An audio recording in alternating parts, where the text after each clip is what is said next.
وسلام علی عبادہ الذین اصطفیٰ اما بعد فاعوذ باللہ من الشیطان الرجیم بسم اللہ الرحمن الرحیم وَإِذِ ابْتَلَىٰ إِبْرَاهِيمَ رَبُّهُ بِكَلِمَاتٍ فرمایا ان تمام میں اللہ کے محبوب صلی اللہ علیہ وسلم کو سب سے اعلیٰ اور اونچا مرتبہ عطا فرمایا۔ نبی علیہ الصلوۃ والسلام کو تمام کے تمام انسانوں پر، تمام کے تمام انبیاء پر اللہ رب العزت نے فضیلت عطا فرمائی۔ پھر نبی علیہ الصلوۃ والسلام کے بعد دوسرے نمبر پہ جو شخصیت ہیں فضیلت کے اعتبار سے، ان کا نام ہے سیدنا ابراہیم علیہ الصلوۃ والسلام۔ جو فضیلت ابراہیم علیہ الصلوۃ والسلام کو اللہ نے عطا فرمائی، وہ فضیلت نبی علیہ الصلوۃ والسلام کے بعد دنیا میں کسی کو عطا نہیں فرمائی۔ اللہ رب العزت ان کے بارے میں یہ بات بھی فرماتے ہیں کہ وَإِبْرَاهِيمَ الَّذِي وَفَّى، میرے ابراہیم نے تو وفا کی انتہا کر دی۔ ایک اور جگہ پہ فرمایا کہ اس کا انعام یہ نکلا کہ وَاتَّخَذَ اللَّهُ إِبْرَاهِيمَ خَلِيلًا، ہم نے ابراہیم علیہ الصلوۃ والسلام کو اپنا گہرا دوست بنا لیا۔ تو اللہ تعالیٰ نے حقیقت یہ ہے کہ ابراہیم علیہ الصلوۃ والسلام کو جو یہ مقام عطا فرمایا، اس مقام کے پیچھے بنیادی طور پہ کچھ وجوہات ہیں، کچھ باتیں ہیں۔ ایک تو یہ کہ یہ مقام ایسے ہی عطا نہیں ہو گیا، بلکہ اس کے پیچھے بنیادی طور پہ ایک چیز یہ ہے کہ اللہ رب العزت نے ابراہیم علیہ الصلوۃ والسلام کو خوب آزمائشوں کی بھٹی کے اندر ڈالا۔ بڑے امتحانات ان کے ہوئے، اور ان امتحانات کا قرآن کریم میں جا بجا تذکرہ فرمایا کہ ہم نے ابراہیم علیہ السلام پر یہ بھی امتحان لیا، یہ بھی امتحان لیا، یہ بھی امتحان لیا۔ جو امتحانات ابراہیم علیہ السلام سے لیے، ان تمام امتحانات کا تذکرہ اللہ رب العزت نے قرآن کریم میں فرمایا۔ چنانچہ ارشاد فرمایا وَإِذِ ابْتَلَىٰ إِبْرَاهِيمَ رَبُّهُ بِكَلِمَاتٍ، یاد کرو اس وقت کو جب ہم نے ابراہیم علیہ الصلوۃ والسلام کو آزمایا چند باتوں کے ذریعے سے، چند مختلف ایگزامز کے ذریعے سے، مختلف امتحانات کے ذریعے سے۔ رزلٹ بھی اللہ نے اناؤنس کر دیا، فَأَتَمَّهُنْ، وہ ان امتحانات میں 100% کامیاب ہوئے۔ تو ایک بات تو اللہ رب العزت نے فرما دی کہ ہم نے ابراہیم علیہ الصلوۃ والسلام کے امتحانات لیے، اور ان امتحانات کا نتیجہ بھی بیان فرما دیا۔ امتحانات کیا تھے؟ آزمائشوں کی بڑی بھٹی تھی جس میں ابراہیم علیہ الصلوۃ والسلام کو ڈالا، اور وہ ہر امتحان میں پورے اترتے رہے۔ سب سے پہلی آزمائش تو یہ آئی کہ ابراہیم علیہ الصلوۃ والسلام کی پیدائش ایک ایسے معاشرے کے اندر ہوئی کہ جس معاشرے کے اندر ہر فرد بتوں کی پوجا کرنے والا تھا، بت پرست بھی تھے، بت تراش بھی تھے، اور ستاروں کی پرستش کرنے والے بھی تھے۔ یعنی بتوں کی بھی پرستش، عبادت کیا کرتے تھے، ستاروں کی بھی عبادت کرتے تھے، اور اس کے ساتھ ساتھ بتوں کو اپنے ہاتھ سے خود بنایا کرتے تھے۔ تو بت پرست بھی تھے، بت تراش بھی تھے۔ اور اللہ کی عجیب شان ہے کہ ان کا سگا باپ جس کو آزر کہا جاتا ہے، وہ خود بھی بت پرست بھی تھا، بت تراش بھی تھا۔ اللہ نے ایک بت پرست اور ایک بت تراش کے گھر میں ایک بت شکن کو پیدا فرما دیا۔ بت شکن یعنی بتوں کو توڑنے والے۔ چنانچہ ابراہیم علیہ الصلوۃ والسلام پر سب سے پہلی آزمائش یہ آئی کہ ایک ایسا شخص جو فطرت سلیمہ پر زندگی گزار رہا ہو، پکا موحد ہو پیدائش سے، جس کی فطرت میں اللہ رب العزت نے مزاج کے اندر توحید کو رکھ دیا ہو، وہ جب دیکھے کہ میرے دائیں بائیں آگے پیچھے ہر طرف میرے خاندان والے، میرے پڑوس والے، حتیٰ کہ میرے اپنے گھر والے اس بت پرستی کے اندر لگے ہیں، اس ستارہ پرستش کے اندر لگے ہیں، تو اس سے بڑی تکلیف بندے کو کوئی نہیں ہو سکتی۔ دنیا کے اندر اگر ایک بندہ یہ دیکھ لے کہ میرا بچہ، میرا دل سے جو سب سے زیادہ قریب ہے، والدین ہیں، بیوی ہے، اولاد ہے، وہ اپنے آپ کو آگ کے اندر دھکیل رہی ہے، تو انسان حتی الامکان کوشش کرتا ہے کہ اس کو روکے، زبردستی روکے، ہاتھوں سے روکے، زبان سے روکے، ڈانٹ کے روکے، سختی سے روکے، نرمی سے روکے، اس کا بس نہیں چلتا، وہ کسی نہ کسی طریقے سے ان کو روکے۔ ابراہیم علیہ السلام اپنی آنکھوں سے دیکھ رہے ہیں کہ میرا باپ آزر ایک ایسی راہ پہ چل پڑا ہے کہ جس راہ پر آگے جا کے جہنم کا دہکانہ ہے، جہنم کا دروازہ ہے جہاں پہ۔ تو یہ بہت بڑی آزمائش تھی کہ باپ بھی ان کے خلاف تھا، پڑوسی بھی ان کے خلاف تھے، رشتہ دار بھی ان کے خلاف تھے، برادری اور قوم بھی ان کے خلاف تھی۔ ایسے موقع کے اوپر ابراہیم علیہ السلام کی اس سوسائٹی کے اندر پیدائش ہوئی، یہ سب سے پہلی آزمائش تھی ان کے لیے۔ چنانچہ ابراہیم علیہ السلام نے اس کی ابتدا اپنے گھر سے کی، اپنے باپ آزر کو سمجھانے کی کوشش کی، اور چنانچہ قرآن کریم میں الفاظ موجود ہیں، فرمایا اذ قال لأبیہ یا ابت لم تعبد ما لا يسمع ولا يبصر ولا يغني عنك شيئا۔ آپ کیوں اس چیز کی عبادت کرتے ہیں جو نہ سننے کی صلاحیت رکھتی ہے، نہ دیکھنے کی صلاحیت رکھتی ہے، اور نہ وہ چیز کسی کو کسی قسم کا فائدہ پہنچانے کی مالک ہے، کچھ فائدہ پہنچا سکتی ہے۔ یا ابتی قد جاءنی من العلم، یا ابت انی قد جاءنی من العلم ما لم یأتک فاتبعنی اہدک صراطا سویا۔ اے ابا جان، میرے پاس اس چیز کا علم آیا ہے، وہ وحی کا سلسلہ میرے پاس آیا ہے جو آپ کے پاس نہیں ہے، لہٰذا آپ اگر میری پیروی کریں گے تو آپ راہ راست پر آ جائیں گے۔ یا ابت لا تعبد الشیطان، اے ابا جان شیطان کی پیروی نہ کیجیے، ان الشیطان کان للرحمن عصیا، شیطان تو انسان کو اللہ کی نافرمانی پہ لگاتا ہے۔ یا ابت انی اخاف ان یمسک عذاب من الرحمن، ابا جان مجھے اس بات کا خوف ہے کہ آپ کو جہنم کا عذاب چھو لے گا، فتکون للشیطان ولیا، شیطان آپ کا دوست بن جائے گا۔ یہ مختلف الفاظ کے ذریعے سے اپنے والد کو یہ بات سمجھا رہے ہیں، اور والد نے آگے سے کیا قال اراغب انت عن آلہتی یا ابراہیم، اے ابراہیم کیا تم ہمیں ان بتوں سے دور کرنے کی کوشش کر رہے ہو؟ لئن لم تنتہی لارجمنک واہجرنی ملیا، اے ابراہیم اگر تم اس بات سے باز نہ آئے، ہمارے بتوں کو برا کہنے سے باز نہ آئے، تو میں تمہیں سنسار کرا دوں گا۔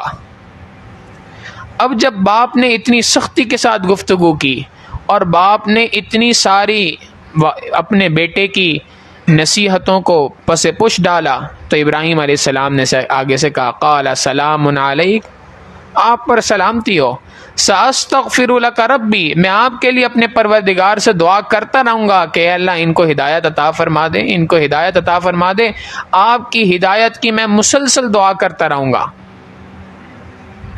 تو یہ سب سے پہلی آزمائش تھی ابراہیم علیہ السلام کے لیے کہ اپنے گھر کے اندر کا فرد، سگا باپ، وہ ابراہیم علیہ السلام کے دین کے خلاف۔ آج ایک ہی دین پر مسلمان ہوتے ہوئے اگر باپ اور اولاد کا دین سے متعلق کسی بات پر نظریہ مختلف ہو جائے تو زندگی گزارنا مشکل ہو جاتا ہے۔ مثال کے طور پہ جوان بیٹا داڑھی رکھنا چاہے اور باپ انکار کر دے کہ نہیں تمہارے اوپر داڑھی اچھی نہیں لگتی، تم داڑھی نہیں رکھ سکتے، اس کے لیے زندگی گزارنا مشکل ہو جاتا ہے۔ یہ تو دین کے ایک چھوٹے سے مسئلے کے اوپر گفتگو ہے۔ آپ سوچیں کہ ابراہیم علیہ السلام کو یہ کتنی بڑی آزمائش تھی کہ اس باپ سے کسی ایک مسئلے کے اوپر گفتگو نہیں ہو رہی، ایک پورے کے پورے دین کے اوپر گفتگو ہو رہی ہے۔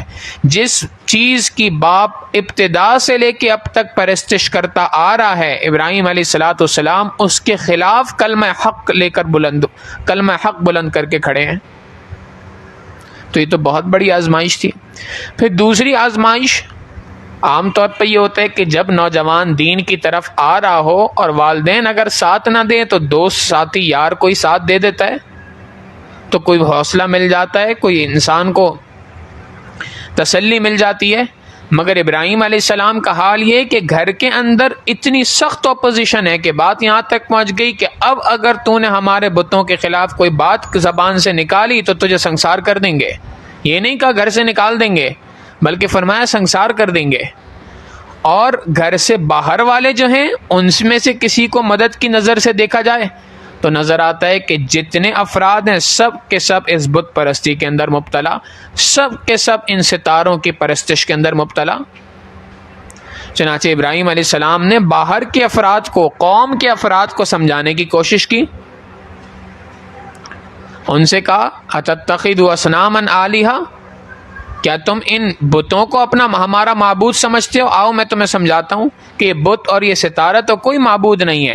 بتوں کے معبود نہ ہونے کی دلیل تو یہ ہے کہ تم اپنے ہاتھوں سے اس کو بناتے ہو، پھر اس کے بعد کہتے ہو کہ یہ ہمارا معبود ہے۔ عقل میں آنے والی بات نہیں۔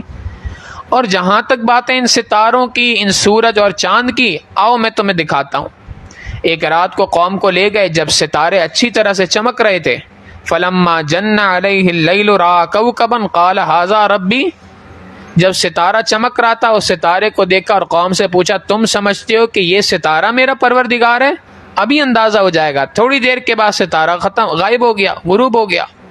کہنے لگے قال لا احب الآفلین، ڈوبنے والوں سے میں محبت نہیں کر سکتا، ان کو میں اپنا معبود نہیں بنا سکتا۔ اگر معبود ہوتا تو کبھی ڈوبتا نہ، زوال نہ آتا۔ جس چیز کو خدا سمجھ رہے ہو، خدا کی ذات کو تو کبھی زوال نہیں آتا۔ تھوڑی دیر گزری، چاند نکل آیا۔ فلما رأى القمر بازغا قال ھذا ربی، کیا تم یہ سمجھتے ہو کہ یہ جو چاند 14ویں کا نکل آیا ہے یہ میرا معبود ہے؟ جب چاند غروب ہو گیا، صبح کا وقت قریب آیا، چاند غائب ہو گیا۔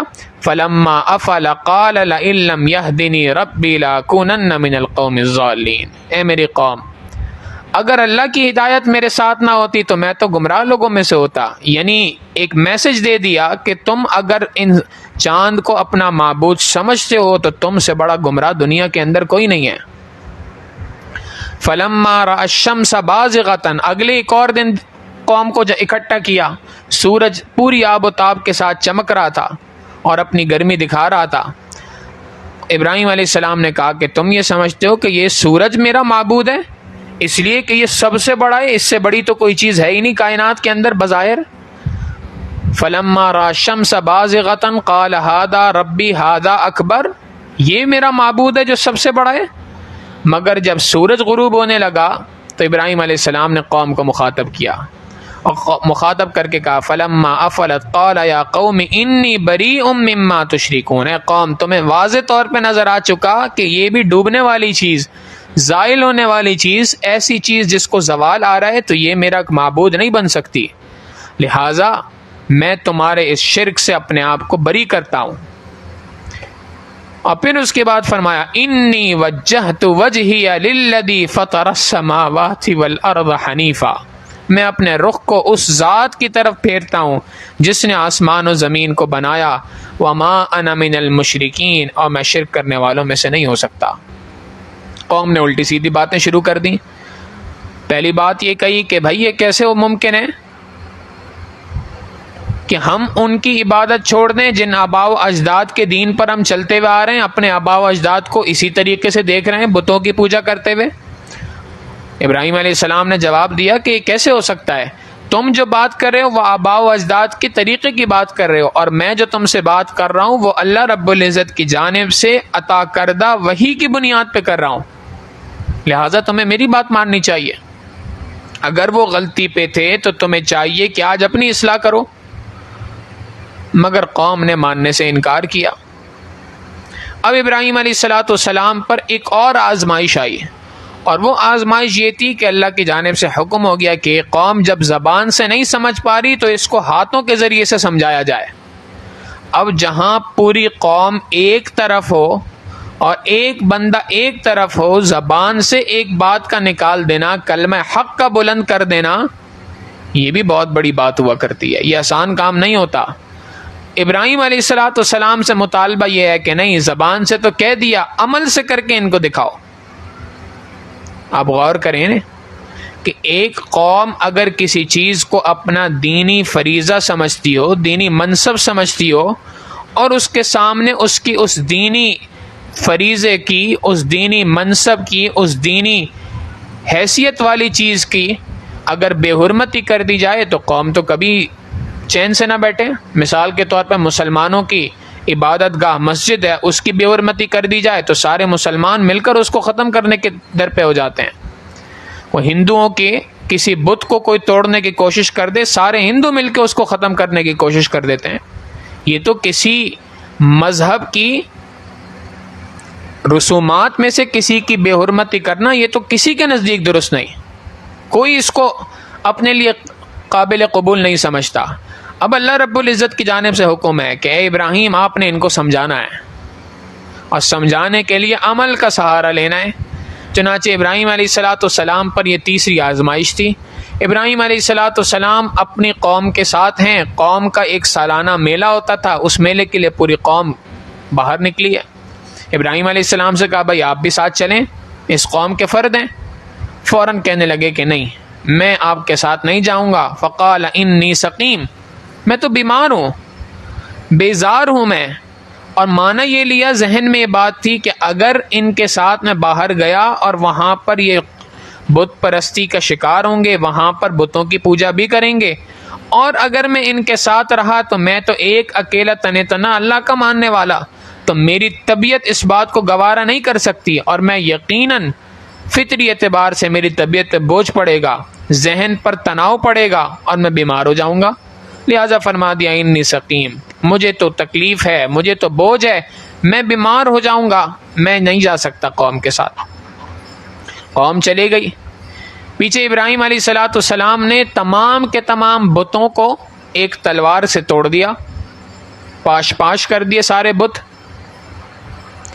فراغ الی آلہتہم فقال الا تأکلون، پہلے ابراہیم علیہ السلام اندر پہنچے بت خانے میں اور ایک ایک بت کے پاس جا کے اس سے کہہ رہے ہیں بھائی تم کھاتے پیتے کیوں نہیں؟ ما لکم لا تنطقون، میں تم سے سوال کر رہا ہوں کیا ہو گیا، جواب کیوں نہیں دیتے؟ جب کوئی جواب نہ ملا فراغ علیہم ضربا بالیمین، ابراہیم علیہ السلام نے پوری قوت کے ساتھ ان کے اوپر جا پڑے اور ایک ایک بت کو توڑ دیا، پاش پاش کر دیا. فاقبلوا الیہ یزفون، اب جب قوم اپنے میلے سے واپس آئی، اچھا درمیان میں ایک کام اور کیا، فجعلہم جزازا الا کبیرا، ابراہیم علیہ السلام نے سارے بتوں کو توڑ دیا اور جو سب سے بڑا بت تھا اس بت کے گلے کے اندر تلوار لٹکا کے چھوڑ دی. اب جب قوم واپس آئی اور واپس آ کر اپنے بتوں کا حشر دیکھا، اپنے معبودوں کا حشر دیکھا تو حیران ہو گئے، پریشان ہو گئے. ایک کھلبلی مچ گئی کہ کس نے ہمارے بتوں کے ساتھ یہ معاملہ کیا ہے. اور اس کھلبلی کے ساتھ ساتھ ایک عجیب بات یہ تھی، جیسے دنیا کا ایک دستور ہے کہ اگر کہیں پہ کسی شخص کا قتل کر دیا جائے اور آلہ قتل جس بندے کے پاس سے ملے وہی مجرم تصور کیا جاتا ہے کہ بھائی جس گن سے گولی چلی تھی وہ گن تمہارے پاس تھی، بتاؤ تمہارے پاس کیسے آئی. اب جب آلہ قتل کو دیکھتے ہیں تو وہ تو بڑے بت کے گلے کے اندر ہے. اب بات سمجھ نہیں آ رہی کہ کہیں تو کیا کہیں، الزام ٹھہرائیں تو کس کو ٹھہرائیں. اب آپس میں باتیں ہونا شروع ہو گئیں کیا کیا جائے. بادشاہ کے دربار میں پہنچ گئی شکایت. بادشاہ نے جب یہ دیکھا تو اس نے کہا کہ بھئی آپ کو کس پہ شک ہے، جیسے آج پولیس والے پوچھتے ہیں بھئی آپ کو کس پہ شک ہے. بادشاہ نے بھی پوچھ لیا. قوم نے آگے سے جواب دیا انا سمعنا فتى يذكرهم يقال له ابراہیم، ہم نے تو ایک نوجوان کا نام سنا ہے جس کو ابراہیم کہا جاتا ہے، وہ ہمارے بتوں کے بارے میں بڑی الٹی سیدھی باتیں کرتا ہے، تو ہمیں تو لگتا ہے یہ اسی کا کارنامہ ہے. اچھا بھائی بلا لو. ابراہیم علیہ السلام کو بلا لیا گیا. ابراہیم علیہ السلام سے بلا کر پوچھا گیا کہ اے ابراہیم یہ سارا کس نے کیا؟ ابراہیم علیہ السلام نے آگے سے فرمایا بل فعلہ کبیرہم ھذا فاسألوہم ان کانوا ینطقون، میری ریسرچ تو یہ کہتی ہے، میری عقل تو یہ کہتی ہے کہ آلہ قتل جس کے پاس سے ملا ہے وہی مجرم ہے، لہٰذا اس بڑے بت کو پکڑ لو، اسی سے پوچھو یہ بتائے گا تمہیں. اب جب قوم نے بڑے بت کی جانب دیکھا، ابراہیم علیہ السلام کے چہرے کو تکنے لگے کہ اے ابراہیم یہ تو بات چیت نہیں کر سکتا، یہ تو نہیں بتا سکتا کہ کس نے مارا. اب ابراہیم علیہ السلام نے اللہ رب العزت کی جانب سے تقریر کی افتعبدون من دون اللہ کیا تم اللہ کو چھوڑ کر ان کی عبادت کرتے ہو؟ ما لا ينفعکم شیئا ولا یضرکم، جو تمہیں نہ کسی قسم کا فائدہ پہنچا سکتے ہیں نہ کسی قسم کا نقصان پہنچا سکتے ہیں. تمہیں تو فائدہ نقصان پہنچانا دور کی بات، اپنے اوپر ہونے والے نقصان کا ازالہ نہیں کر سکتے، اس کو ڈیفینڈ نہیں کر سکتے. اُفٍّ لَکُمْ وَلِمَا تَعْبُدُونَ مِن دُونِ اللَّهِ، تم پر بھی تف ہو اور جن کی تم عبادت کرتے ہو ان کے اوپر بھی تف ہو. افلا تعقلون، کیا تم اب بھی عقل نہیں رکھتے؟ چاہیے تو یہ تھا کہ قوم اس واقعے کے بعد اس بات کو سمجھ لیتی اور سبق حاصل کرتی، مگر قوم نے نہ مانا اور قوم نے آپس میں بات کہی. قرآن کریم نے اس بات کو ذکر کیا. اور بڑی عجیب بات ہے کہ ایک بندہ اگر عقل سے سوچے تو یہ بات خود بتلاتی ہے کہ بتوں کی پوجا کرنا کس حد تک درست ہے. کہنے لگے حرقوہ، اس کو آگ میں جلا دو ابراہیم کو، وانصروا آلہتکم، اپنے معبودوں کی مدد کرو. جو معبود بندوں کی مدد کا محتاج ہو وہ بھلا معبود کہلانے کے کب لائق ہو سکتا ہے؟ تو خود کہنے لگے حرقوہ، اس کو جلا دو، وانصروا آلہتکم، اور اپنے معبودوں کی مدد کرو. اب ابراہیم علیہ السلام کو آگ میں جلانے کی تیاری ہو رہی ہے. یہ تیسری آزمائش اللہ رب العزت کی جانب سے کہ دنیا کی آگ کے اندر ایک چھوٹے سے چولہے کے سامنے بندہ اپنا ہاتھ نہیں رکھ سکتا، 2 سیکنڈ کے لیے سامنے ہاتھ نہیں رکھ سکتا، اور اتنی بڑی آگ جلائی جا رہی ہے جس میں پورے بندے کو اندر ڈال دینا ہے. اور یہ آگ اتنی زیادہ تھی کہ قریب جا کر اس کے اندر ابراہیم علیہ السلام کو دھکا نہیں دیا جا سکتا تھا. اس کے لیے باقاعدہ ایک جھولا تیار کیا گیا، ایک منجمیق تیار کی گئی جس کے اندر ابراہیم علیہ السلام کو ہاتھ پاؤں باندھ کے ڈالا گیا اور اس کے بعد جھولا دے کے ان کو باقاعدہ پھینکا گیا ہے. اتنی آگ تھی. اور ان کا تو نظریہ اس بات پہ تھا کہ نہیں، یہ شخص تو اب گیا، اس کو تو جلا دو، مگر جسے اللہ رکھے اسے کون چکے. لہٰذا یہی بات ہوئی. ابراہیم علیہ السلام کو جب آگ میں پھینکا گیا، ابراہیم علیہ السلام اب آگ کی طرف جا رہے ہیں، راستے میں. اللہ کی شان کہ یہاں پر چوتھا امتحان اللہ کی جانب سے. راستے کے اندر ہیں، سیدنا جبریل علیہ السلام آتے ہیں، اور جبریل علیہ السلام نے آ کے پوچھا، جس کو آج کی زبان میں کہا جائے may I help you، میں آپ کی کیا مدد کر سکتا ہوں بھائی، بتائیے کیا مدد کروں اس وقت پر، آپ کو جھولے سے نکال لوں، کیا کروں آپ کے ساتھ؟ ابراہیم علیہ السلام نے پوچھا کیا اللہ نے تمہیں بھیجا ہے؟ آپ سوچیں کہ ایک بندہ آگ کے اندر دھکیلا جا رہا ہے، اس موقع پہ اس سے پوچھا جا رہا ہے میں آپ کی کچھ مدد کر دوں، تو آگے سے سوال کیا ہو رہا ہے، کیا اللہ نے بھیجا؟ فرمایا کہ نہیں، اللہ نے تو نہیں بھیجا، لیکن اللہ کی اجازت سے آیا ہوں. میں نے اللہ سے کہا کہ اللہ مدد کروں. فرمایا اگر ابراہیم چاہتا ہے تو کر دو. فرمایا حسبی سؤالی علمہ بحالی، وہ ذات میرے لیے کافی ہے کہ جو میرے حال کو جانتی ہے، اگر آپ اس کی جانب سے نہیں آئے تو مجھے آپ کی ضرورت نہیں ہے.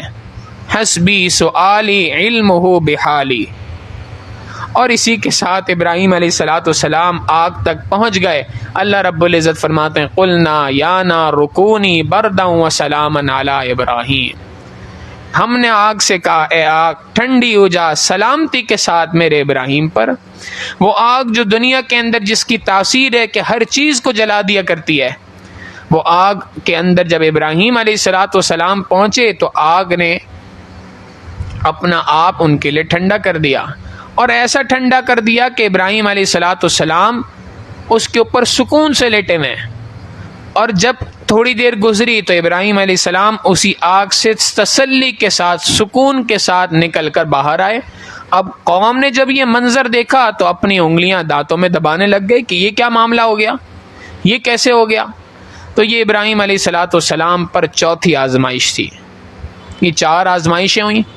ان آزمائشوں سے نکلے تو بظاہر ایسا لگ رہا تھا کہ اچھا آزمائشیں ختم ہو گئیں، امتحانات ختم ہو گئے، لیکن حقیقت یہ ہے کہ ابھی تو آزمائشوں اور امتحانات کا سلسلہ شروع ہوا ہے.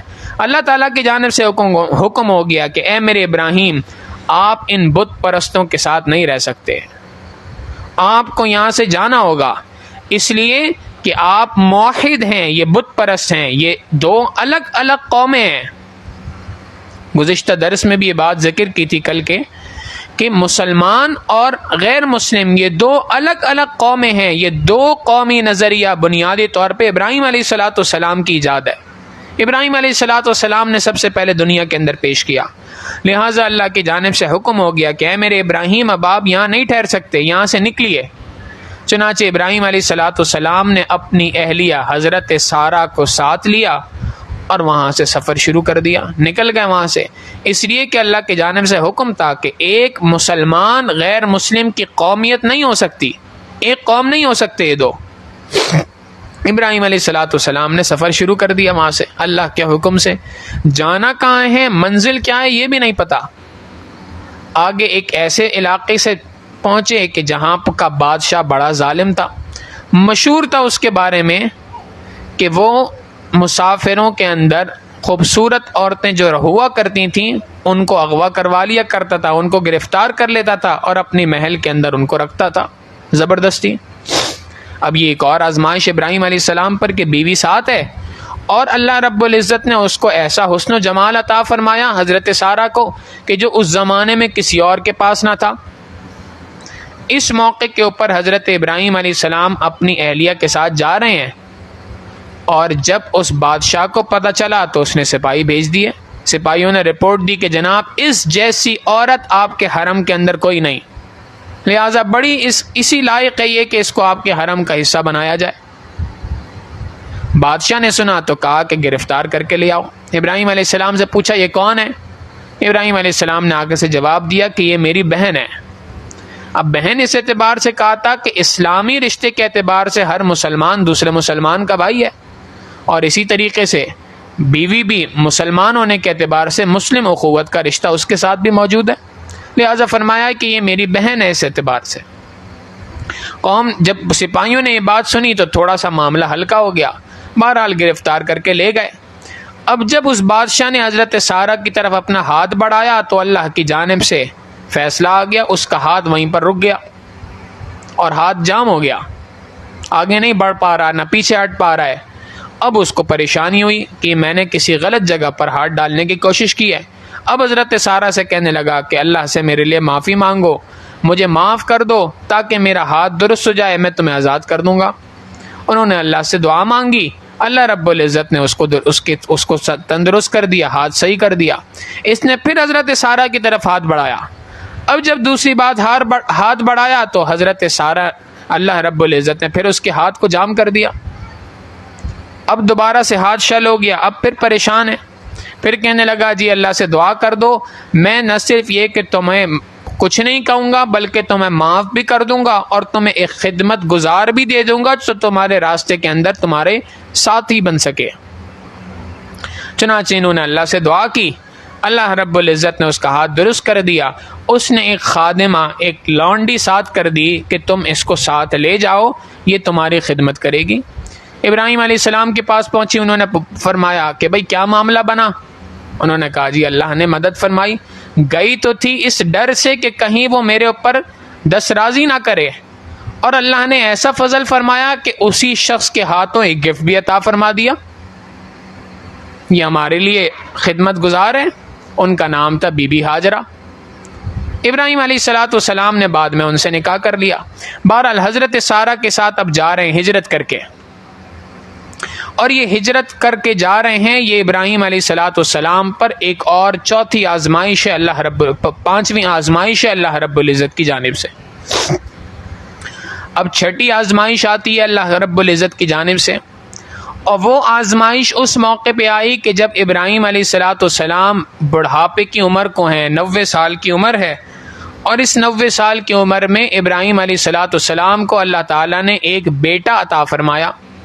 اب انسان کو اپنی اولاد سے فطری طور پر محبت ہوا کرتی ہے, اور اگر وہ اولاد بڑھاپے کی اولاد ہو تو اس سے تو اور زیادہ محبت ہوا کرتی ہے. اس موقع پہ اللہ رب العزت کی جانب سے حکم ہو گیا کہ آپ اپنی اہلیہ بی بی ہاجرہ اور ان کے بیٹے اسماعیل کو لیں, اور ان کو لے جا کر فلاں شہر کے اندر, جس کو آج مکہ مکرمہ کہا جاتا ہے, اس شہر میں لے جا کر صحرا بیابان میں چھوڑ دیں. ابراہیم علیہ الصلوۃ والسلام نے اپنی اہلیہ کو لیا, اپنے بیٹے کو لیا اور اللہ کے حکم پہ سفر کرتے کرتے مکہ مکرمہ پہنچے۔ قرآن کریم خود گواہی دے رہا ہے، بواد غیر ذی زرع، یہ ایک ایسی جگہ تھی جہاں پر کہیں پر کوئی کھیتی نام کی کوئی چیز نہیں، کہیں دور دور تک کوئی قافلہ نہیں، دور دور تک کوئی آبادی نہیں، دور دور تک پانی کا نام و نشان نہ تھا۔ ایک مٹکے کے اندر کچھ پانی تھا، اس پانی کو رکھا، بی بی ہاجرہ کو وہاں پر چھوڑا، اسماعیل علیہ السلام کو چھوڑا، اور اب واپسی کا سفر کرنے کے لیے تیار ہو گئے۔ بی بی ہاجرہ نے کہا کہ اللہ کے بندے ہمیں کہاں چھوڑ کے جا رہے ہو؟ آپ غور کریں نا، ہم اگر اپنی فیملی کے کسی فرد کو شہر کے اندر ہی آباد جگہ پر کسی ہوٹل کے اندر ایسی چھوڑ کے آنے کی کوشش کریں تو ہم وہاں سے واپس نہیں آ سکتے۔ اپنا خود انسان انسیکیور فیل کرتا ہے کہ میں اپنی فیملی کو کسی ہوٹل کے اندر ایسے کیسے چھوڑ دوں اور میں وہاں سے چلا جاؤں۔ حالانکہ ہوٹل کے اندر سیکیورٹی، کمرہ جس کے اندر وہاں پہ لاک موجود ہے، وہاں آج موبائل فون کا دور موجود ہے، کمیونیکیشن آسان ہے، ان تمام چیزوں کے باوجود ہمارا جگرا نہیں۔ اور ابراہیم علیہ السلام کو دیکھیں کہ اللہ رب العزت کی جانب سے کتنی بڑی آزمائش کہ ایسے صحرا بیابان میں جہاں پر کوئی نیچے چھت نہیں کہ جس کے نیچے انسان سایہ لے سکے، پانی پینے کے لیے فقط ایک گڑا مٹکے کا موجود ہے، کھانا کھانے کے لیے کوئی چیز نہیں، کوئی قریب میں کوئی آبادی نہیں، کوئی چیز ایسی نہیں کہ جس سے حوصلہ ہو سکے، یہاں پہ چھوڑ کے جا رہے ہیں۔ بی بی ہاجرہ نے کئی مرتبہ سوال کیا، آپ کہاں میں چھوڑ رہے ہیں؟ ابراہیم علیہ السلام نے جواب دینا تو دور کی بات ان کی طرف نظر بھی نہیں کی، دیکھ ہی نہیں رہے کہ جواب دوں تو کیا دوں۔ جب کئی بار سوال کر دیا تو بی بی ہاجرہ نے پوچھا، کیا آپ ہمیں یہاں اللہ کے حکم سے چھوڑ کے جا رہے ہیں؟ ابراہیم علیہ السلام نے فرمایا، ہاں اللہ کے حکم سے چھوڑ کے جا رہا ہوں۔ جب یہ بات کہی تو بی بی ہاجرہ بھی حضرت ابراہیم کی بیٹی تھی، اہلیہ تھیں، فوراً کہنے لگیں کہ اگر اللہ کے حکم سے چھوڑ کے جا رہے ہیں تو اللہ ہمیں ضائع نہیں کرے گا۔ ابراہیم علیہ السلام وہاں سے چلے گئے۔ اب پیچھے یہ ماں اور بیٹا موجود ہے۔ کچھ وقت تو گزرا اس طریقے سے کہ گڑھے سے پانی پیتے رہے اور بی بی ہاجرہ اپنے بیٹے اسماعیل علیہ السلام کو دودھ پلاتی نہیں، مگر ایک وقت آیا کہ وہ گڑھے کا پانی ختم ہو گیا۔ اب جب پانی ختم ہو گیا تو کچھ وقت تو پیاس برداشت کی، اب پیاس کی شدت کی وجہ سے تکلیف ہو رہی تھی، اور بیٹا جو دودھ پیتا تھا، بچہ تھا، اس کے دودھ کا بھی اب انتظام کوئی نہیں، ماں پانی پیے گی تو کچھ پلائے گی۔ اب بچے نے بھی زور زور سے بلک بلک کے رونا شروع کر دیا۔ بی بی ہاجرہ کو سمجھ نہیں آ رہا، یا اللہ کروں تو کیا کروں۔ انہوں نے سوچا کہ میں ذرا کسی پہاڑی پہ چڑھ کر دیکھوں تو صحیح کہ کہیں کوئی آبادی ہے قریب میں۔ وہ اپنی جگہ سے اٹھیں اور دوڑ کے گئیں صفا پہاڑی پر۔ اس پر اوپر چڑھ کے انہوں نے دائیں دیکھا، بائیں دیکھا، سامنے پیچھے ہر طرف دیکھا، کہیں پر کوئی آبادی نہیں۔ جب اوپر پہنچ کے آبادی کو دیکھنے لگی تو ذہن میں آیا کہ بچہ وہاں پہ اکیلا چھوڑا ہوا ہے، کوئی نہیں ہے اس بچے کے پاس۔ دوڑتی بھی نیچے آئیں۔ اب جب نیچے پہنچی اور نیچے پہنچ کے بچے کے پاس آئیں تو بچے کی آواز نے پھر مجبور کیا کہ اچھا دوسری پہاڑی پہ جا کے دیکھوں۔ وہاں پہ پہنچی، وہاں سے چاروں طرف نظر دوڑائی، اور ایک میدان تھا چٹیل سا، یعنی ایک جگہ تھی جو اوپر کی طرف تھی، اس کی چاروں طرف کی جگہ جو تھی وہ نیچے ڈھلان کی طرف تھی۔ یہ حقیقتاً وہ مقام تھا جہاں پر آج بیت اللہ قائم ہے، اس وقت بیت اللہ قائم نہ تھا۔ تو وہاں پر بار بار نظر دوڑاتی تھی کہ شاید اس جگہ سے کچھ پانی مل جائے گا، شاید یہاں پہ کوئی نظر آ جائے گا۔ اب یہ انہوں نے صفا سے نیچے آئیں، اسماعیل علیہ السلام کو دیکھا، مروہ پہ چلے گئیں، مروہ سے پھر چکر لگایا، صفا پہ پہنچی، درمیان میں رکی، اسماعیل علیہ السلام کو دیکھنے کے لیے ایسے کل 7 چکر لگائے۔ جب 7واں چکر لگا رہی تھیں تو اس وقت پہ ان کو کسی انسان کی، کسی مخلوق کے ہونے کی آواز سنائی دی۔ فوراً فرمایا، کون ہو؟ سامنے کیوں نہیں آتے؟ اب جب یہ بات کہی تو دور سے دیکھا کہ اسماعیل علیہ السلام کے پاس کوئی موجود ہے، ڈر لگا کہ کہیں کوئی یہ نقصان نہ پہنچا دے۔ دوڑتے بھی وہاں پہ گئیں تو دیکھا کہ ایک فرشتہ ہے جو وہاں پر پاؤں کی ایڑی مار رہا ہے، اور ان کے ایڑی مارنے سے وہاں پر ایک چشمہ جاری ہو گیا جس کو آج زمزم کہا جاتا ہے، اور اس زمزم کا کنواں وہاں پہ جاری ہو گیا۔ بی بی ہاجرہ نے اس زمزم کے پانی کو اپنے چلو میں لیا اور مٹکے کو بھرتی گئیں، خود بھی پیا، بچے کو بھی پلایا۔ اسی اسنا میں وہاں پر کچھ پرندے بھی آ گئے پانی پینے کے لیے۔ اب جب پرندے دور سے آتے ہوئے نظر آئے تو ایک قافلہ بہت دور سے گزر رہا تھا۔ اس نے جب یہ دیکھا کہ یہاں پر اس طریقے سے پرندے نظر آ رہے ہیں تو سردار نے کہا کہ اگر پرندہ یہاں نظر آ رہا ہے تو اس بات کی دلیل ہے کہ یہاں پہ پانی موجود ہے، جہاں پانی نہیں وہاں پرندے بھی نہیں ہوتے، لہٰذا یہاں قریب میں پانی موجود ہے، ڈھونڈو۔ قریب میں پانی ڈھونڈا گیا تو وہ یہیں پہ تھا۔ بی بی ہاجرہ سے کہا کہ کیا آپ کی اجازت ہے کہ ہم یہاں پر آ کر پڑاؤ ڈال لیں؟ انہوں نے فرمایا اجازت ہے، پانی پی سکتے ہو لیکن پانی پہ قبضہ نہیں کر سکتے۔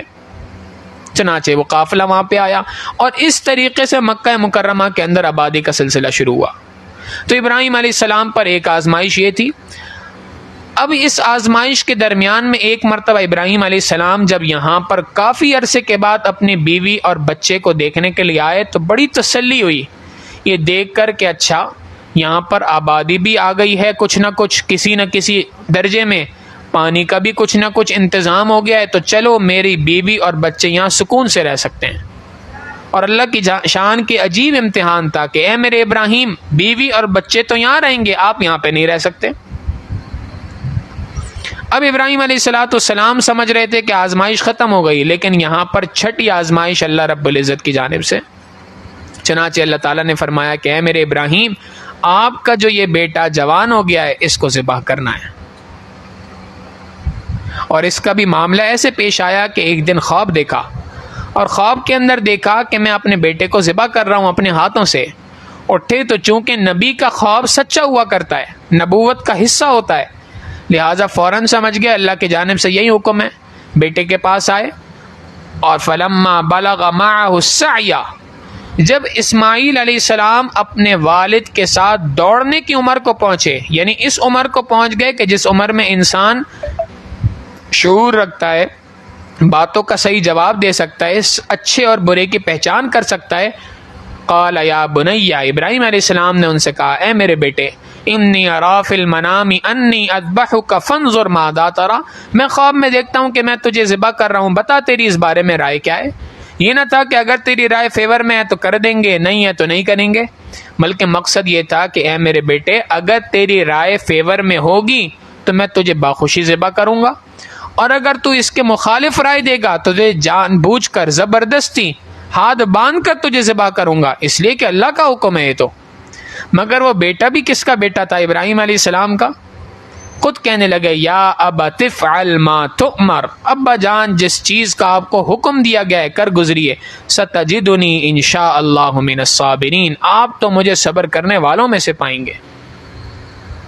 اب یہ واقعہ زبان سے بیان کرنا بہت آسان ہے، سوچے تو صحیح کہ اگر ہماری اولاد کو کوئی چھوٹی سی تکلیف پہنچ جائے، اگر ایک رات بچہ تکلیف کی وجہ سے، درد کی وجہ سے چلا رہا ہو، چیخ رہا ہو، رو رہا ہو اور سو نہ پائے، والدین کی نیند اڑ جاتی ہے پوری رات کی، یہ بچے کو کوئی تکلیف ہے، کیا ہے نہیں پتہ چل رہا۔ اور یہاں تکلیف کا معاملہ نہیں ہے بلکہ یہاں تو جان لینے کا معاملہ ہے، مگر چونکہ حکم اللہ کا ہے لہٰذا ابراہیم علیہ السلام نے فیصلہ کر لیا۔ اب اسماعیل علیہ السلام کو وہاں سے لے کے جا رہے ہیں تو بی بی ہاجرہ پوچھتی ہیں بھائی کہاں لے کے جا رہے ہیں؟ تو فرمایا میں کسی بڑے سے ملانے لے کے جا رہا ہوں۔ اب جب یہ بات کہی تو بی بی ہاجرہ کے وہم و گمان میں بھی نہ تھا کہ یہ اس کام کے لیے لے کے جا رہے ہیں۔ یہاں پر ابراہیم علیہ السلام کے اوپر 7ویں آزمائش آئی، اور وہ یہ تھی کہ اس موقع کے اوپر شیطان بدبخت پہلے بی بی ہاجرہ کے پاس آیا، کہنے لگا، پہلے ابراہیم علیہ السلام کے پاس آیا اور کہنے لگا کہ بھائی اللہ نے حکم جو دیا ذبح کرو، اس کا معنی کچھ اور بھی تو ہو سکتا ہے، یہ معنی بھی تو ہو سکتا ہے کہ اپنے بیٹے کی آزمائش کرو، یہ بھی معنی ہو سکتا ہے اس کے بدلے جانور کو ذبح کرو، کئی معنی ہو سکتے ہیں، تو ذرا غور کر لو، تسلی کر لو، پوچھ لو۔ مگر ابراہیم علیہ السلام اللہ کے نبی تھے، جانتے تھے اس بات کو، فوراً وہاں پر کنکریاں ماری اور پتھر مار کے بھگایا اس کو کہ بدبخت تو کیوں مجھے گمراہ کرنے پر لگا ہے۔ پھر آگے اس نے دوبارہ کوشش کی، پھر ابراہیم علیہ السلام نے پتھر مارے، پھر آگے کوشش کی ابراہیم علیہ السلام نے، پھر اس کو کنکریاں پتھر مارے۔ جب وہ ابراہیم علیہ السلام سے مایوس ہو گیا تو پھر بی بی ہاجرہ کے پاس چلا گیا، کیا تمہیں پتہ ہے کہ تمہارے شوہر تمہارے بیٹے کو لے کے کہاں جا رہے ہیں؟ ہاں کسی سے ملاقات کرانے لے کے جا رہے ہیں؟ نہیں، وہ کسی سے ملاقات کرنے نہیں لے کے جا رہے، وہ تو اس کو ذبح کرنے کے لیے لے کے جا رہے ہیں۔ بی بی ہاجرہ نے کہا بے وقوف، کیا بھلا کوئی باپ اپنے بیٹے کو ذبح کرتا ہے کبھی؟ تم کیسی بے وقوفانہ باتیں کر رہے ہو؟ اس نے کہا ہاں میں سچ کہہ رہا ہوں، وہ واقعی اپنے بیٹے کو ذبح کرنے جا رہے ہیں، اللہ کا حکم ہے۔ اب جب یہ بات اس کے منہ سے نکل گئی کہ اللہ کا حکم ہے، تو بی بی ہاجرہ کبھی اللہ نے بڑا جگرہ دیا تھا، اللہ سے محبت کرنے والی تھی، کہنے لگی بدبخت، اگر اللہ کا حکم ہے تو کون ہے اس کو روکنے والا؟ تو کیوں پھر درمیان میں کودتا ہے؟ اللہ کا حکم ہے یہ تو یہ مختلف آزمائشیں ابراہیم علیہ السلام پر آتی گئیں۔ چنانچہ فلما اسلم وتلہ للجبین، ابراہیم علیہ السلام نے اپنے بیٹے اسماعیل علیہ السلام کو نیچے لٹا دیا اور ان کے رخسار کو نیچے زمین پر رکھ دیا اور خوب اچھے طریقے سے چھری چلائی۔ چھری تیز بھی تھی، اور عقائد کی کتابوں میں بات لکھی ہے کہ ایک نبی کے اندر 400 افراد کی طاقت ہوا کرتی ہے، تو اپنی بھرپور طاقت کے ساتھ چھری کو چلایا ہے، اپنی طرف سے کوئی کسر نہیں چھوڑی، اپنی آنکھوں پہ پٹی باندھ لی کہ میں اپنے بیٹے کو ذبح ہوتا ہوا دیکھوں گا تو کہیں ایسا نہ ہو کہ میرے ہاتھ سے چھری ہل جائے، ہاتھ ہل جائے، لہٰذا فوراً اپنی آنکھوں پہ پٹی باندھی، بیٹے کو نیچے لٹایا اور بسم اللہ اللہ اکبر کہہ کر اس کی گردن پہ چھری پوری طاقت کے ساتھ چلا دی۔ مگر اللہ کا حکم تھا وَنَادَيْنَاهُ أَن يَا إِبْرَاهِيمُ، اللہ رب العزت فرماتے ہیں ہم نے پکارا اے ابراہیم، قد صدقت الرؤیا، تم نے تو خواب کو سچا کر دکھایا، اِنَّا كَذَلِكَ نَجْزِي الْمُحْسِنِينَ، اسی طریقے سے جیسے تم نے ہمیں خواب سچا کر دکھایا ہم بھی اپنا وعدہ سچا کر دکھائیں گے، اور یہ تو ہم نیکوکاروں کے ساتھ یہ بدلہ ان کو دیتے ہیں، اور حقیقت یہ ہے ان ھذا لہو البلاء المبین، یہ تو بہت بڑی آزمائش تھی جو ہم نے ابراہیم علیہ السلام سے لی، وفدیناہ بذبح عظیم، ہم نے اس کے بدلے ایک عظیم فدیہ، بدلے کے اندر ایک مینڈا عطا فرما دیا۔ یہ اللہ رب العزت کی جانب سے آزمائشیں تھیں۔ ان آزمائشوں کے اندر ابراہیم علیہ السلام جب اترے، جب یہ آزمائشیں ہوئیں تو یہ سارے کا سارے امتحان تھے۔ دنیا کے اندر دستور ہے کہ جب امتحان لیا جاتا ہے تو پھر رزلٹ بھی اناؤنس ہوتا ہے۔ اللہ تعالیٰ فرماتے ہیں فَأَتَمَّهُنْ، اللہ نے رزلٹ اناؤنس کر دیا کہ ابراہیم علیہ السلام کو ہم نے 100% مارکس عطا فرما دیے، فَأَتَمَّهُنْ، وہ 100% کامیاب ہو گئے۔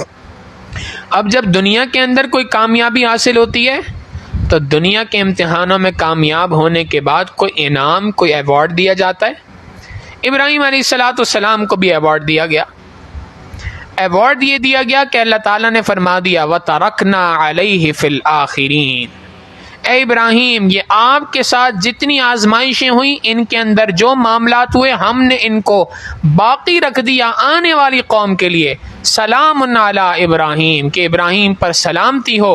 ابراہیم علیہ السلام کے ان افعال کو ہم نے رہتی دنیا کے لیے سنت بنا دیا، لہٰذا حکم ہو گیا کہ دنیا سے تمام کے تمام افراد، ابراہیم علیہ السلام کے ذریعے سے حکم دیا وَأَذِّن فِي النَّاسِ بِالْحَجِّ يَأْتُوكَ رِجَالًا، آپ اعلان کر دیجئے دنیا کے اندر کہ تمام کے تمام لوگ اپنے گھروں سے نکلیں اور اللہ کے گھر میں ذی الحجہ کے مہینے میں جمع ہو جائیں۔ اور یہاں پہ جمع ہوں گے تو کیا کرنا ہے؟ ابراہیم علیہ السلام کی سنتوں کو پورا کرنا ہے۔ ابراہیم علیہ السلام اور ان کے خاندان پہ جو آزمائشیں آئی تھیں ان کو یاد کرنا ہے۔ چنانچہ بیت اللہ کا طواف کریں گے، پھر سعی کریں گے صفا و مروہ کی۔ بھئی کیوں کر رہے ہیں سعی؟ بی بی ہاجرہ کی یاد کے اندر۔ اچھا سعی سے فارغ ہو گئے، اب اس کے بعد کیا کرنا ہے؟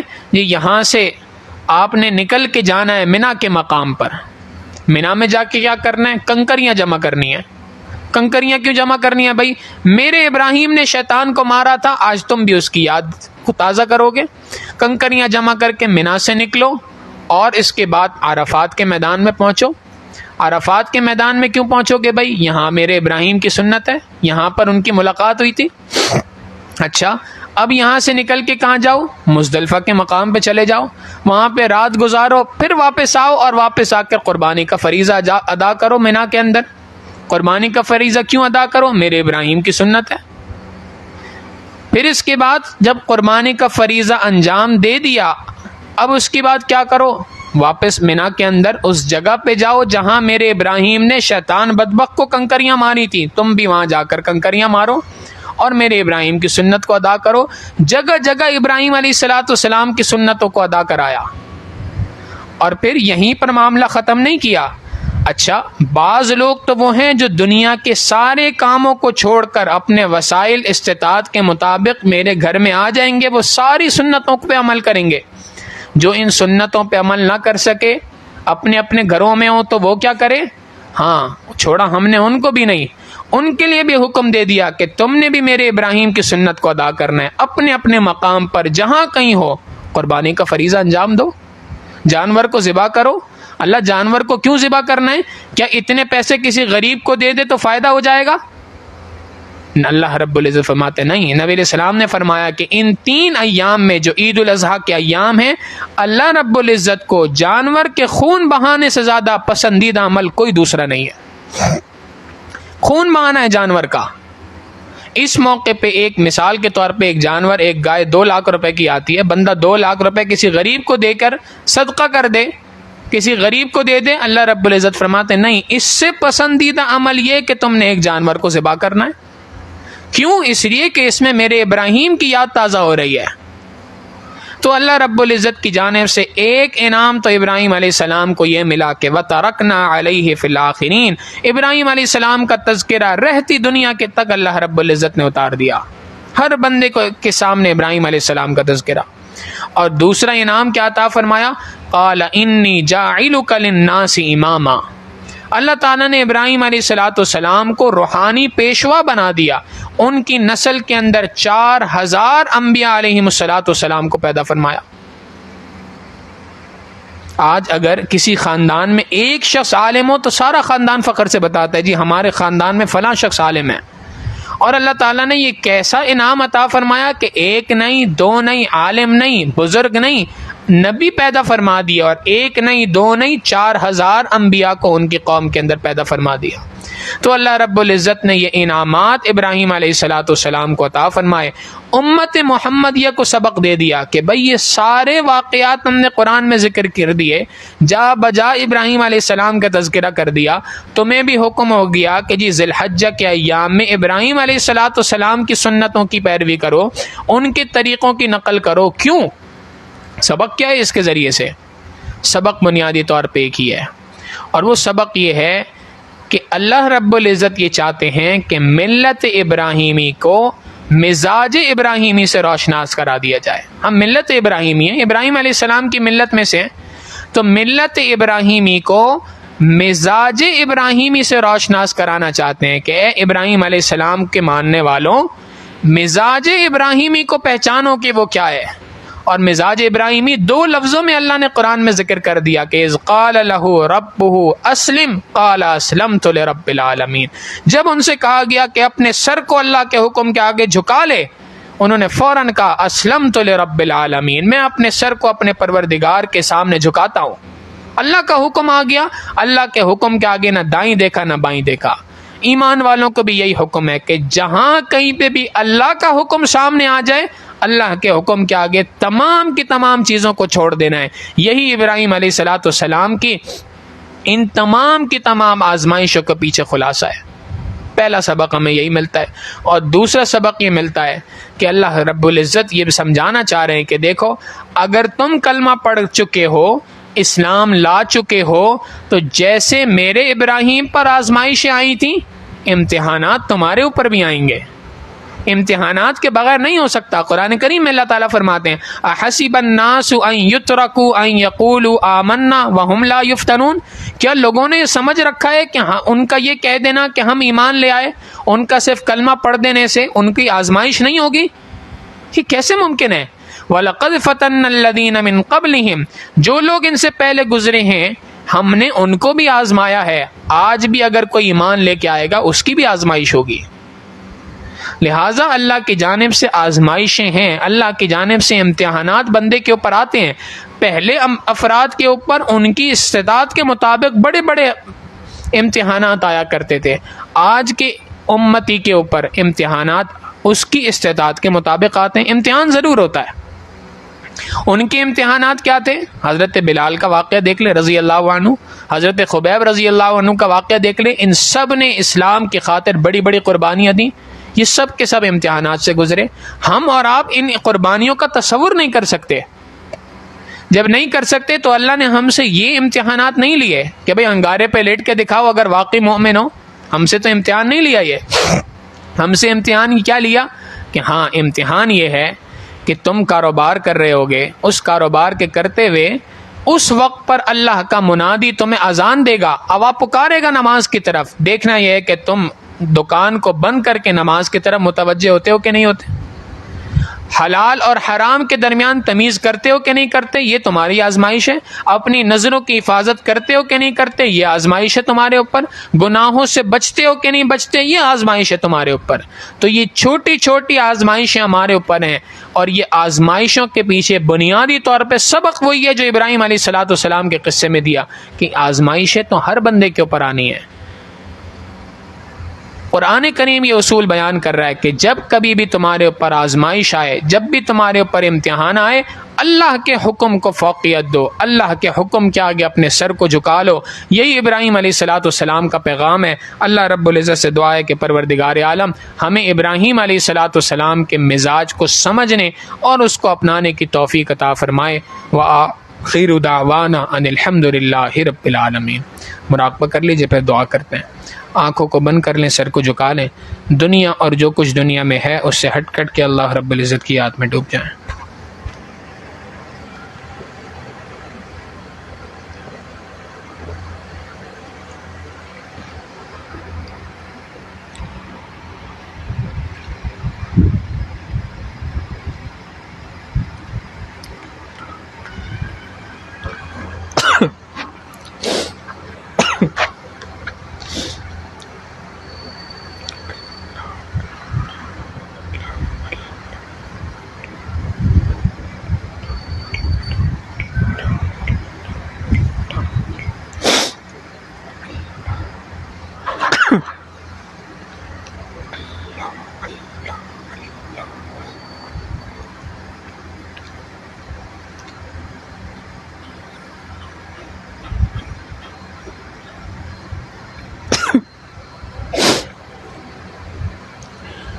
لا الہ الا اللہ محمد الرسول اللہ۔ دعا کر لیجئے۔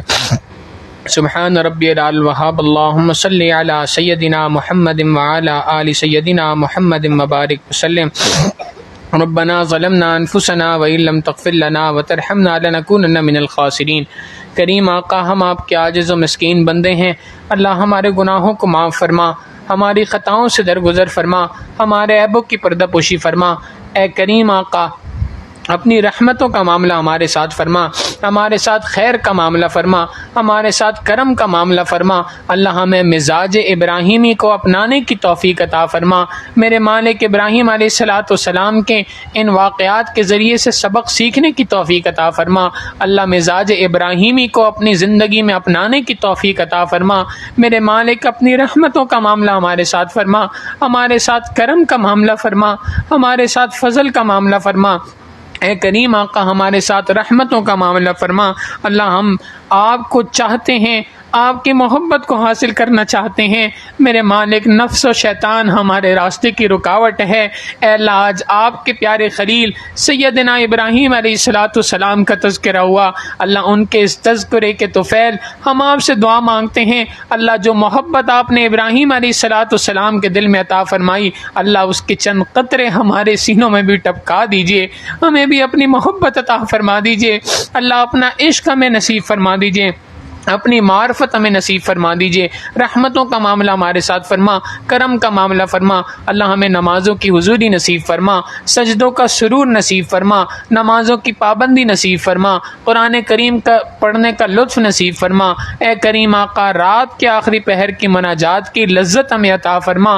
اے کریم آقا، وہ کتنے خوش نصیب بندے ہوتے ہیں جو رات کے آخری پہر میں آپ کے سامنے ہاتھ پھیلاتے ہیں، آنسو بہاتے ہیں، آپ اللہ آپ اپنے فرشتوں کے درمیان ان بندوں کے بارے میں فخر فرماتے ہیں، اللہ ہمیں بھی ان بندوں میں شامل فرما دیجئے، اللہ ہمیں بھی ان بندوں میں شامل فرما دیجئے۔ کریم آقا ہمارے ساتھ رحمتوں کا معاملہ فرما دیجئے، ہم میں جو بیمار ہیں تمام بیماروں کو شفائے کلی نصیب فرما دیجئے۔ اللہ ہماری مسجد کے مقتدر نمازی، ہم سے محبت کرنے والے ساتھی، اللہ جناب بھائی زبیر صاحب شدید دلیل ہیں، اللہ انہیں شفائے کاملہ عاجلہ مستمرہ دائمہ نصیب فرما دیجئے۔ اللہ اور بھی دیگر لوگ جو بیمار ہیں انہیں شفائے کلی نصیب فرما دیجئے، جو مقروض ہیں ان کے قرضوں کی ادائیگی کی غیب سے سبیل پیدا فرما دیجئے۔ اللہ بے اولادوں کو نیک اولاد عطا فرما دیجئے، جو صاحب اولاد ان کے اولادوں کو نیکوکار بنا، فرما بردار بنا، ماں باپ کی آنکھوں کی ٹھنڈک بنا۔ اللہ جن گھروں میں جوان لڑکے لڑکیاں موجود ہیں اللہ ان کے مستقبل کو روشن فرما، ماں باپ کے لیے ان کے فرائض کا ادا کرنا آسان فرما۔ اللہ جو بے روزگار ہیں عافیت کے ساتھ اللہ انہیں برکتوں والا روزگار نصیب فرما، جو برسر روزگار ہیں اللہ ان کے رزق میں روزگار میں ترقی اور برکت عطا فرما۔ اے اللہ ہمارے تینوں حرم کی حفاظت فرما۔ میرے مالک موسم حج شروع ہو چکا ہے، آپ کے عشاق اللہ احرام باندھ کر میں اللہ آپ کے گھر کی جانب طواف کر رہے ہیں، آپ کے گھر کی جانب قدم بڑھا رہے ہیں، لبیک اللہم لبیک کے نعرے بلند کر رہے ہیں۔ اللہ ہم تو وہ گناہ گار ہیں جو حسرت کے ساتھ پیچھے رہ گئے ہیں، حسرتیں لیے بیٹھے ہیں، اللہ اپنی رحمتوں کا معاملہ فرما دیجئے، حجاج کے اس حج کو قبول فرما دیجئے، اللہ انہیں حج مبرور عطا فرما دیجئے، اور اللہ ان کی برکت سے ہم گناہ گاروں کو بھی بخش دیجئے، ہمارے لیے بھی بار بار حج اور عمرہ کرنا آسان فرما دیجئے، اپنے محبوب صلی اللہ علیہ وسلم کی در کی حاضری کو آسان فرما دیجئے۔ میرے مالک رحمتوں کا معاملہ فرما، ہمارے اللہ اس ملک کی حفاظت فرما، ہمارے شہر کی حفاظت فرما، جو لوگ اس ملک کے اسلام کے دشمن ہیں اللہ انہیں ہدایت عطا فرما، جن کی قسمت میں ہدایت نہیں اللہ انہیں چن چن کر دفع دور فرما۔ اے کریم آقا ہماری دعاؤں کو اپنی رحمت سے قبول و منظور فرما۔ ربنا تقبل منا انک انت السمیع العلیم وتب علینا انک انت التواب الرحیم، وصلی اللہ تعالی علی حبیبہ سیدنا محمد وآلہ واصحابہ اجمعین برحمتک یا ارحم الراحمین۔